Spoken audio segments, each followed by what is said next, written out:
Bienvenidos a Financiero News, el espacio en donde te conectamos con la información sobre economía, finanzas, negocios e inversiones para que puedas tomar buenas decisiones. Para iniciar, damos paso a nuestros principales titulares. Bancos deberán crear nuevo colchón de capital y además le aprueban regulación para mitigar riesgo de créditos. Caja de Ahorros vislumbra un futuro desafiante en su gestión. En finanzas personales, conocerá cómo manejar unas importantes herramientas financieras. En tecnología, WhatsApp cancela 7 millones de cuentas. Entérese por qué. Y en el análisis económico, presupuesto de inversión es bajo y no se ejecuta, afirma economista Felipe Argote. Todas estas informaciones y más, en breve, en su informativo Financiero News. Iniciamos y en nuestro segmento de compliance vamos a hablar de economía criminal y para ello tenemos con nosotros desde Miami a Víctor Guerra, especialista en el tema. Víctor, bienvenido a Financiero News. Un saludo muy especial para ti, Orlando, y para toda tu distinguida audiencia. Gracias. Víctor, vamos a empezar por preguntarte el tema de economía criminal. ¿Qué es lo que envuelve este concepto, qué involucra y cómo puede afectar al sector empresarial? Sin duda es un concepto amplio, es un ecosistema. Es muy importante entender que los actores criminales operan con un portafolio de bienes y servicios, desde tráfico de personas hasta el contrabando de drogas, cigarrillos, etcétera, lavado de dinero y corrupción. Por eso es una economía criminal y es el competidor principal del sector formal y sector legal. ¿Cuánto le puede costar a las empresas y al país esta economía criminal? En el caso de Panamá, por ejemplo, 9 de cada cigarrillos que se consumen en Panamá son de procedencia ilícita. La OCDE ha señalado que este es un negocio, no solamente el contrabando de cigarrillos, sino la economía criminal de 4 trillones de dólares anuales. Y ojo, Orlando, esto es solamente la punta del iceberg, porque la economía criminal no tiene un registro formal. Entonces, no solamente es 4 trillones, debe ser muchísimo más. Y como he dicho, en el caso de Panamá, esto le cuesta millones de dólares a la economía formal y legal. ¿Cómo podemos identificar actividades ligadas a una economía criminal, por ejemplo? Te digo, cuando tú estás en el día a día del consumidor y tú encuentras, por ejemplo, que hay precios que no se corresponden con la calidad de una marca, no son los lugares habituales de venta, encuentras una cantidad, por ejemplo, de desarrollo inmobiliario vacío. Todo eso son ejemplos que nos evidencian a nosotros de que está pasando una economía criminal. Yo publicaba el día de ayer justamente las condolencias por la muerte del senador Miguel Uribe y lo conectaba con el acontecimiento de agosto del año 23, el magnicidio de Fernando Villavicencio, y decía, estos son ejemplos de que la economía criminal está actuando en nuestros países con violencia y con caos. Ahora, ¿cómo enfrenta un Estado a esta economía criminal? Con decisión y con disciplina. Aquí no se puede estar con miramientos. Uno tiene como autoridad que cooperar decididamente con el sector privado, con la academia, prepararse. El Estado no puede pensar que es solamente el narcotráfico. El Estado tiene que recordar que el contrabando de otros bienes y servicios nutre definitivamente al narcotráfico y hace parte, como hemos dicho, de esa economía criminal. Entonces el Estado tiene que ser contundente, disciplinado y decidido en su combate contra la economía criminal. Muchas gracias, Víctor, por tu análisis y tus explicaciones aquí en el Financiero News y esperamos tenerte en una próxima oportunidad. Así será. Muchas gracias a ti y a tu distinguida audiencia. Feliz tarde para todos. Avanzamos y en nuestro segmento de Marítimo y Logística, vigilancia y cooperación es lo que demanda la Organización Marítima Internacional para enfrentar amenazas y delitos. La nota a continuación. La Organización Marítima Internacional solicitó vigilancia y una cooperación más profunda entre los Estados miembros y los socios internacionales, para abordar las crecientes amenazas a la seguridad marítima mundial. Ante el Consejo de Seguridad de las Naciones Unidas, la OMI a través de su secretario general Arsenio Domínguez describió los riesgos que enfrentan los buques y los marineros, mientras transportan miles de millones de toneladas de mercancías en todo el mundo. En 2024, se reportaron a la OMI casi 150 incidentes de piratería y robo a mano armada, con las cifras más altas en los estrechos de Malaca y Singapur, el Océano Índico y África Occidental. Ese mismo año, se produjeron ataques ilegales en el Mar Rojo contra buques, violando el derecho internacional y la libertad de navegación. Los ciberataques, el tráfico de drogas y las actividades fraudulentas siguen socavando la seguridad marítima, mientras que las tecnologías emergentes traen consigo oportunidades y riesgos, lo que pone de relieve la urgencia de una sólida gobernanza de la ciberseguridad. Ahora le presentamos la cifra de la semana. $30.204, el total que se pagó por un kilo de café Geisha y que rompió récord a nivel internacional. El café Geisha lavado de Hacienda La Esmeralda alcanzó el histórico precio gracias a la compra de un lote de 20 kilogramos en $604.080 por Judith Coffee de Dubái. Por otro lado, también se marcó un nuevo precio internacional para los cafés varietales, al lograr que la variedad de Laurina fuera comprada por $8.040 por kilo por Beijing Specialty Drink Technology. Con la cifra de la semana, vamos a nuestra primera pausa comercial.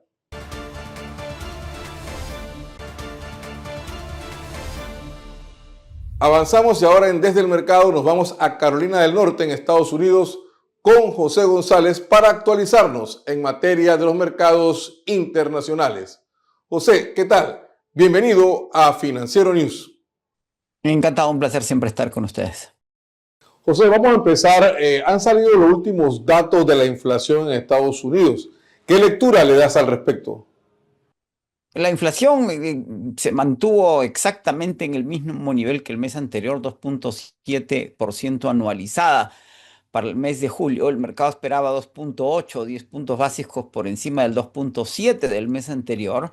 Y a pesar de que sigue siendo un nivel relativamente elevado a ese 2.4 de hace 2 meses, y en donde aparentemente se ha detenido la desinflación, es decir, esta inflación que venía bajando de ese 9.1% de junio del 22, se ha estancado y se mantiene alejada del 2% al que aspira la Reserva Federal. Sin embargo, el mercado lo ha tomado de buen gusto en la medida que no se siente completamente el efecto de las tarifas de la administración Trump anunciadas el 2 de abril. Lo cierto es que recién las tarifas se van a sentir en estos próximos meses y lo que queda del año, en la medida que las tarifas recién están empezando a ser aplicadas luego de los hiatos de 90 días decretados al mundo en general y a China en particular.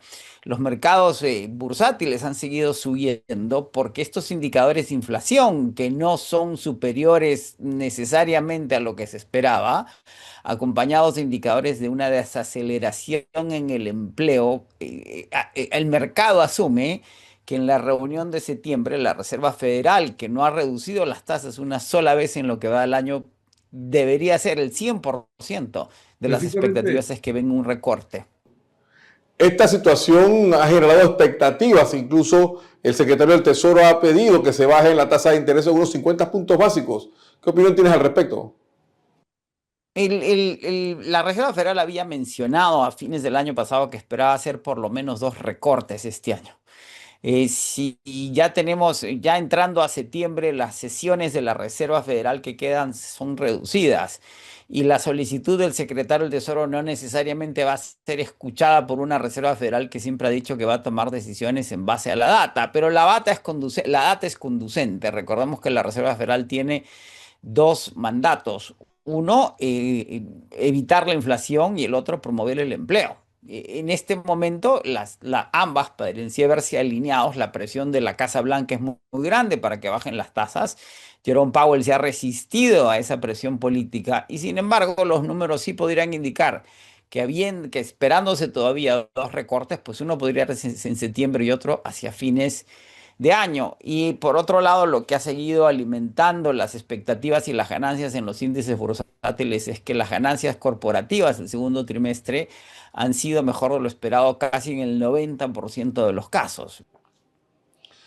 ¿Cómo han reaccionado los mercados frente a este escenario? Las acciones, al parecer, se han fortalecido con unos cierres muy positivos en los últimos días. Mira, el mercado sigue subiendo. Recordemos, los mercados bursátiles son oportunistas, toman ventaja de la oportunidad asumiendo que las cotizaciones van a seguir subiendo. Sin embargo, la segunda mitad del año podría ser más compleja o complicada que la primera. Uno, por el impacto en las tarifas. Hay un conflicto, un encuentro en redes sociales entre el presidente y Goldman Sachs por sus perspectivas en lo que resta del año en función del impacto inflacionario de las tarifas. Y si Goldman Sachs, que hoy día reafirma sus perspectivas, el presidente dijo en un True Social que deberían despedir a su economista en jefe y que el CEO de Goldman debería dedicarse a DJ y abandonar el banco. Sin embargo, hoy día reafirman sus expectativas y ese es el consenso. El mercado está, como se dice en inglés, price to perfection. Los niveles están calibrados a la perfección y si la segunda mitad del año, lo que queda de la segunda mitad del año, ya estamos en agosto, es decir, y casi a la mitad de agosto, la economía se deteriorase y los resultados corporativos no fuesen mejores de lo esperado en el tercer y el cuarto trimestre, el mercado debería experimentar algún tipo de moderación sin una corrección.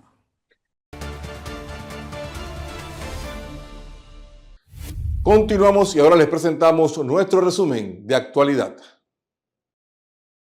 La Superintendencia de Bancos de Panamá emitió 2 acuerdos, uno que establece lineamientos para la constitución y gestión de un colchón de capital adicional aplicable a los bancos locales calificados como sistémicos, medida que tiene como objetivo fortalecer la resiliencia y la estabilidad del sistema financiero panameño ante posibles crisis económicas. El otro acuerdo incorpora el Fondo de Garantía de Panamá como un mecanismo válido para mitigar el riesgo crediticio inherente a la cartera de crédito dirigida a las micro, pequeñas y medianas empresas. Con esto se espera que la banca facilite el crédito a este importante sector de la economía. En otra información, la Caja de Ahorros enfrentará importantes desafíos en los próximos meses, entre los que se destacan la atención del mercado hipotecario de interés preferencial ante la entrada en vigencia de la nueva Ley 456 de interés preferencial, que no hace muy atractivo el negocio para la banca privada. Adicional, tendrá la responsabilidad de administrar la cartera del Banco Hipotecario Nacional con más del 90% de morosidad, aumentar su eficiencia operativa que involucra una reestructuración interna, así como garantizar una mayor rentabilidad anual. Por último, el Canal de Panamá se prepara para lanzar una licitación internacional para la construcción y operación de 2 nuevos puertos dentro de su zona, uno en el Atlántico y otro en el Pacífico. Los proyectos forman parte del plan de inversión del canal para los próximos 10 años por $8.500 millones. Ahora nos vamos a nuestra segunda pausa comercial.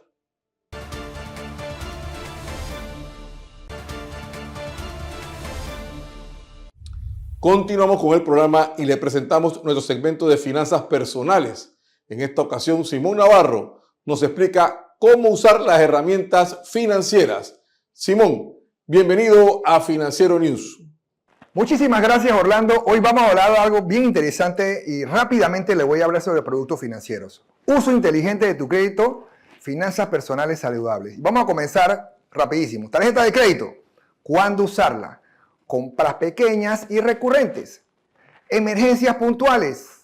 Construir historial de crédito es importante con la tarjeta de crédito. Un consejo que te puedo dar. Paga el total mensual para evitar intereses. Y también es importante no la uses para pagar deudas, sino para obtener utilidades. Préstamo personal, ¿cuándo usarlo? Consolidando deudas con altas tasas, inversiones pequeñas como educación, negocios, gastos médicos inesperados que normalmente pueden pasar, Y un consejo que te doy, úsalo solo si puedes cumplir con las cuotas y no lo uses para consumos impulsivos. Préstamos hipotecarios, ideal para inversiones a largo plazo, tu patrimonio, lo que tú vas a tener a largo plazo. Pero ¿por qué utilizarlo? Evalúa tu estabilidad laboral y tu capacidad de pago para poder aplicar para un préstamo hipotecario.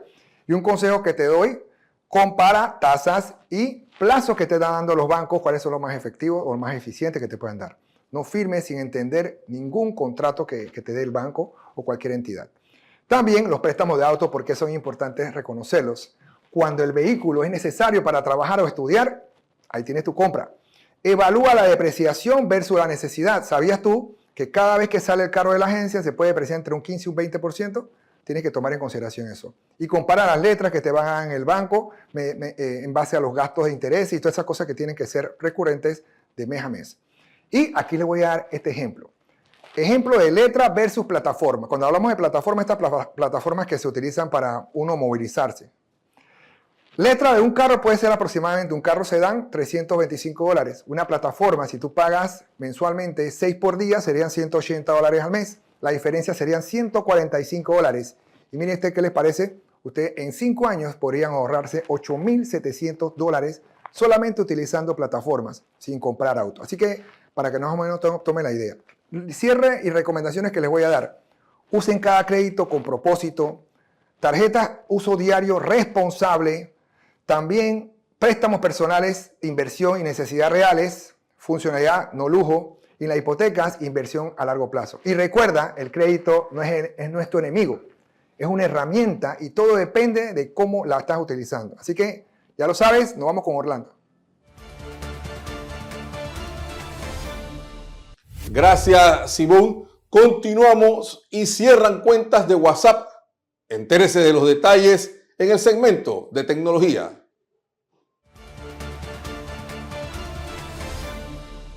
El crecimiento de las estafas digitales en WhatsApp ha llevado a la eliminación de 6.8 millones de cuentas fraudulentas en el primer semestre de 2025. Los expertos de Kaspersky explican que los ciberdelincuentes han utilizado herramientas de inteligencia artificial, IA, para automatizar sus estrategias y crear mensajes sofisticados que prometen ganancias rápidas, ofertas de empleo falsas, inversiones en criptomonedas y notificaciones fraudulentas de cobros de empresas de paquetería. La compañía de ciberseguridad alerta sobre los principales fraudes en circulación y ofrece recomendaciones para protegerse. Las estafas identificadas en Meta siguen un patrón. El primer contacto ocurre en redes sociales, apps de citas o por SMS, y dirigen a la víctima hacia WhatsApp.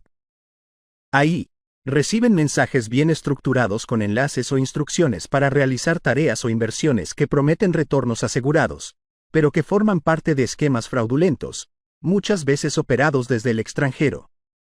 Kaspersky señala que los delincuentes utilizan datos filtrados para personalizar sus mensajes, incluyendo nombres, números de identidad oficiales e historiales de gastos, lo que hace que las estafas sean aún más convincentes. Avanzamos y en nuestro análisis económico tenemos con nosotros al economista Felipe Argote, que nos dará detalles sobre cómo van los ingresos y la ejecución presupuestaria del Estado. Felipe, bienvenido a Financiero News. Gracias, Orlando.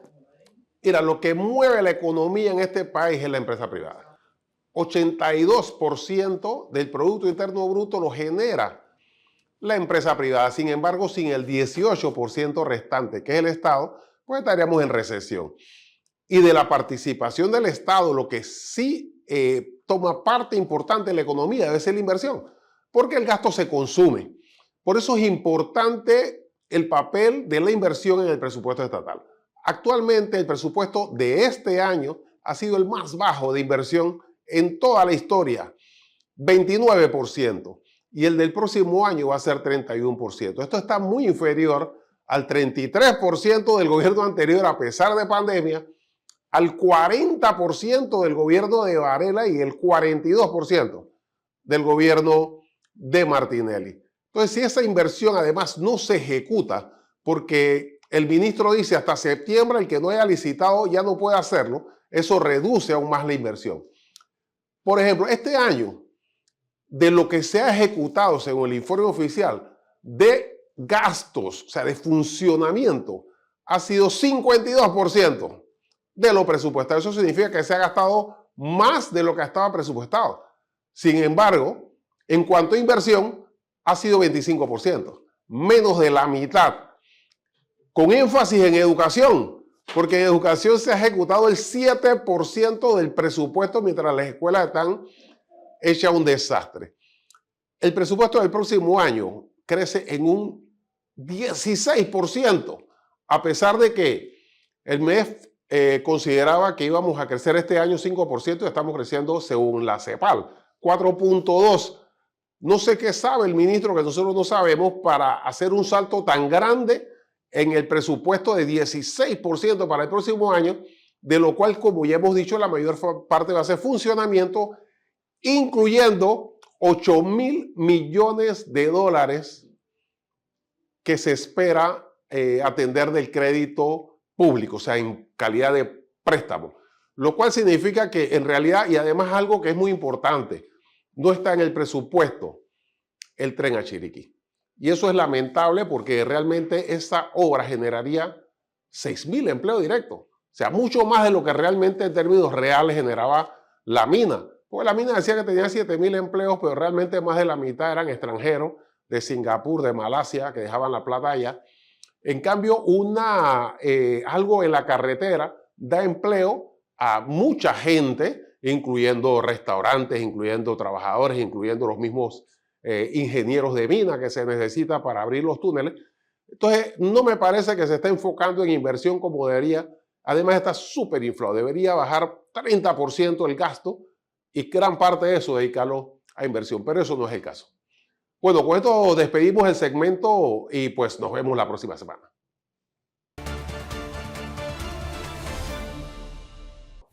Gracias, Felipe. Amigos, de esta manera llegamos al final de nuestro programa y nos despedimos, no sin antes reiterarles que pueden volver a ver esta edición en nuestro canal de YouTube y le invitamos a que nos sigan en nuestras redes sociales. La invitación para la próxima semana con la información que usted necesita saber para tomar buenas decisiones. Hasta pronto.